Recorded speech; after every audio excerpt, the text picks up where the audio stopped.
नमस्कार सभी धर्मी लोगों का आपके अपने चैनल में आज फिर स्वागत है। आज मैं फिर पवित्र कुरान की एक अन्य आयत पर ही चर्चा आप लोगों से करूंगा। कृपया ध्यानपूर्वक सुने और धर्मी होने का लाभ उठाएं। इस आयत में ईसा बिन मरियम को क्रूस पर लटकाए जाने के बाद जब वो स्वर्ग के अंदर पहुंचे तो सर्वप्रथम परमात्मा से उनकी क्या बात हुई, इसी पर चर्चा करेंगे आज। कुरान इस पर क्या कहती है। आप कुरान, बाइबल, गीता को किसी विशेष समुदाय का ज्ञान न समझकर पूरी धरती का ज्ञान समझे, क्योंकि परमात्मा एक है तो धर्म एक ही है। मैं इसी पर आप लोगों के साथ चल रहा हूं। वह दिन याद रखने के लायक है, वह दिन याद रखने के लायक है जिस दिन हम सब परमात्मा के पास जाएंगे और वो हमें जमा करेगा। अगर परमात्मा के पास से हम आए हैं तो परमात्मा के पास ही जाके जमा होंगे, ये निश्चित है। जिस दिन खुदा पैगंबरों को जमा करेगा, पैगंबर का मतलब मोहम्मद साहब, ईसा बिन मरियम, गुरु नानक, गुरु गोविंद सिंह, ये सारे पैगंबर थे जो एक परमात्मा की ओर इशारा करते हैं। जिस दिन खुदा पैगंबरों को जमा करेगा, फिर उनसे पूछेगा तुम्हें क्या जवाब मिला था। अर्थात हमें या पैगंबरों को जो ज्ञान, जो शक्तियां प्राप्त हुई है वो हमारी अपनी नहीं है, वो परमात्मा ने दी है हमें। इस बात को आप लोग समझे। जो कुछ दिया है वो सिर्फ परमात्मा ने दिया है, उसके अलावा और कोई देने वाला नहीं है। वे अर्ज करेंगे कि हमें कुछ मालूम नहीं, वे अर्ज करेंगे कि हमें कुछ मालूम नहीं, तू ही गैब की बातों को जानता है। तब परमात्मा अर्थात खुदा उनसे ये बात पूछेंगे तो वो ये अर्ज करेंगे कि हमें नहीं मालूम, तू ही गैब की बातों को जानता है। अर्थात परमात्मा तू ही इन रहस्यों को, गैब का मतलब रहस्य, इन रहस्यों को जानता है। जब खुदा ईसा से फरमाएगा कि ए ईसा बिन मरियम, ए ईसा बिन मरियम, मेरे उन एहसानों को याद करो जो मैंने तुम पर और तुम्हारी वालिदा पर किए। जब वालिदा का मतलब है मां, मरियम मां पर, वालिदा पर किए। जब मैंने रूहुल कुदस, यह एक फरिश्ता है जो स्वर्ग से आता है, यानी जिब्रिल, उसका नाम जिब्रिल है, से तुम्हारी मदद की। जिब्रिल से परमात्मा ने ईसा बिन मरियम की मदद की थी, क्योंकि ईसा बिन मरियम की कोख में ईसा आए थे और इसकी घोषणा जिब्रिल ने माता मरियम के कुंवारेपन में कर दी थी। तुम झूले में और जवान होकर, परमात्मा बोल रहे हैं ईसा को, तुम झूले में और जवान होकर एक ही नस्क पर लोगों से बात करते थे। तुम झूले में भी और जवान होकर भी एक ही नसक पर लोगों से बात करते। नसक का मतलब है परमात्मा और उसकी व्यवस्था, अर्थात उसके कानून पर ही बात करते थे। और जब मैंने तुमको किताब अर्थात बाइबल और हिकमत और तौरात और इंजिल सिखाई। देखिए परमात्मा ने ईसा को क्या क्या चीज सिखाई, हिकमत, तौरात और इंजिल सिखाई। जब तुम मेरे हुक्म से,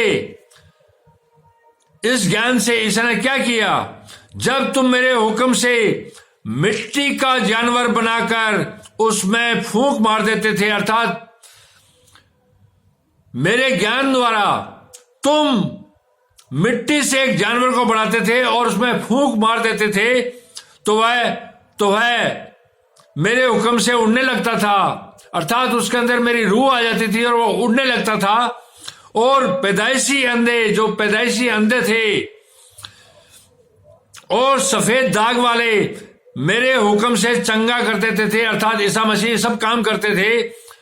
अंधों को ठीक करना, सफेद दाग वालों को ठीक करना, किसी तरह की बीमारी को ठीक करना और मुर्दे में जान फूंकना इत्यादि सारे करते थे। ये सारे चमत्कार परमात्मा ने, जो कि खुदा है, जो सबका मालिक है, वही माबूद है, उसके अलावा कोई नहीं है। सब कुछ, इतनी शक्तियां ईसा मरियम के बेटे को दी। हुक्म से चंगा कर देते थे और मुर्दे को मेरे हुक्म से जिंदा करके कब्र से निकाल खड़ा करते थे, अर्थात मुर्दे को भी कब्र से निकालकर जिंदा कर देते थे। और जब मैंने बनी इज़राइल के हाथों को तुमसे रोक दिया, जब तुम उनके पास खुले निशान लेकर आए, तो जो उनमें से काफिर थे कहने लगे यह तो खुला जादू है।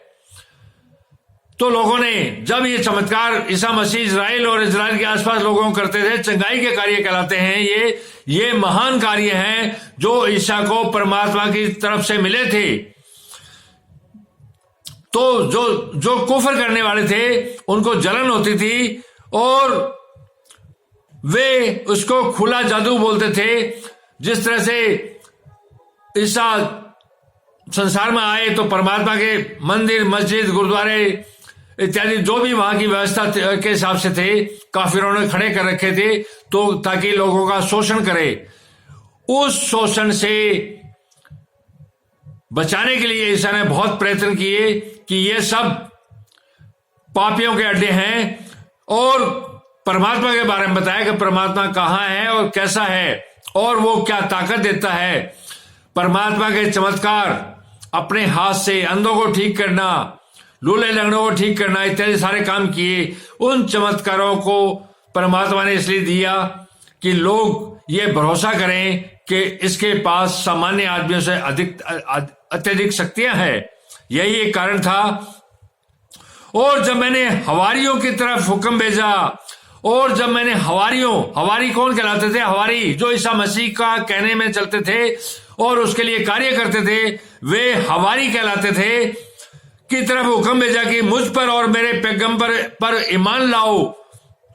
वे कहने लगे कि परवरदिगार, हम ईमान ले आए। ईमान का मतलब है एक परमात्मा और उसकी व्यवस्था, रसूल पर भरोसा, उसके कानून पर भरोसा। तो गवाह रही हो कि हम फरमानदार हैं। तो तुम गवाह रहना कि हम वफादार थे इस परमात्मा के कानून पर। वह किस्सा भी याद करो जब हवारियों ने कहा, वह किस्सा भी याद करो। यह बड़ा फेमस किस्सा है जो बड़ा प्रचलित है। हवारियों ने कहा कि ए ईसा बिन मरियम, एक समय ऐसा आ गया था कि जब ईसा उपकार करते करते, चंगाई करते करते घूम रहे थे, तो भीड़ की भीड़ उनके पीछे हो ली। इस तरह से 5000 आदमी उनके पीछे इकट्ठे हो लिए और संध्या का समय हो गया। तो ईसा के जो शिष्य थे उन्होंने कहा कि हमारे पास इतने साधन नहीं कि उनका भरपेट हम खाना खिला सके। इसी पर ये आयत क्या कहती है सुनिए। वो उनको खाना भी खिलाया गया।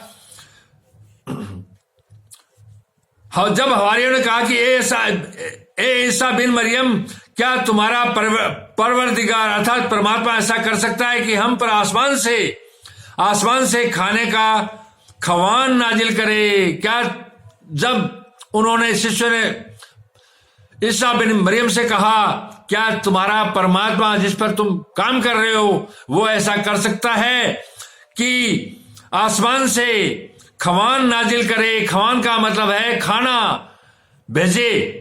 नाजिल का मतलब भेजे। उन्होंने कहा कि अगर ईमान रखते हो तो खुदा से डरो। तब ईसा ने कहा, अगर भरोसा करते हो परमात्मा और परमात्मा के कानून पर तो खुदा से डरो। वे बोले कि हमारी ये ख्वाहिश है कि हम उसमें से खाएं। तब वे बोले कि हमारी ख्वाहिश है कि परमात्मा भेजे और हम उसमें से खाएं। और हमारे दिल तसल्ली पाए, तो हमारे दिल तसल्ली पाए, हम मान लेंगे कि ये परमात्मा का भेजा हुआ भोजन है, क्योंकि हम सब 5000 आदमी गवाह हैं। पाए हम जान लेंगे कि तुमने हमसे सच कहा है, तब हम जान लेंगे कि तुमने हमसे सच कहा है। हम इस ख्वान के नाजिल होने पर गवाह रहे। यह चमत्कार हुआ था और इस पर 5000 की भीड़ जिन्होंने वहां भोजन किया, जो परमात्मा की तरफ से नाजिल हुआ था, वो सब के सब गवाह थे। यह बात बाइबल में भी आई है, कुरान में भी आई है, और दुनिया का हर धर्मी, हर मसीह भाई इसको जानता है और इसको मानता है। ये परमात्मा का चमत्कार है, ये परमात्मा की वो शक्तियां हैं, वह जिसको चाहता है उसको देता है। क्या किसी में ताकत है कि पवित्र कुरान की एक शब्द को भी बना के लिख दे? आप लिख के बता दो। गीता का एक मंत्र भी आप बना दो, बाइबल का एक शब्द भी आप बना के बता दो। ये बिना परमात्मा की महिमा, अनुग्रह और सामर्थ्य के बिना नहीं हो सकता। जो धर्मी है वो इस चीज को समझते हैं, और जो कुफ्र करने वाले हैं उनको कोई जरूरत नहीं है, मैं उनके लिए यह कार्य नहीं कर रहा हूं।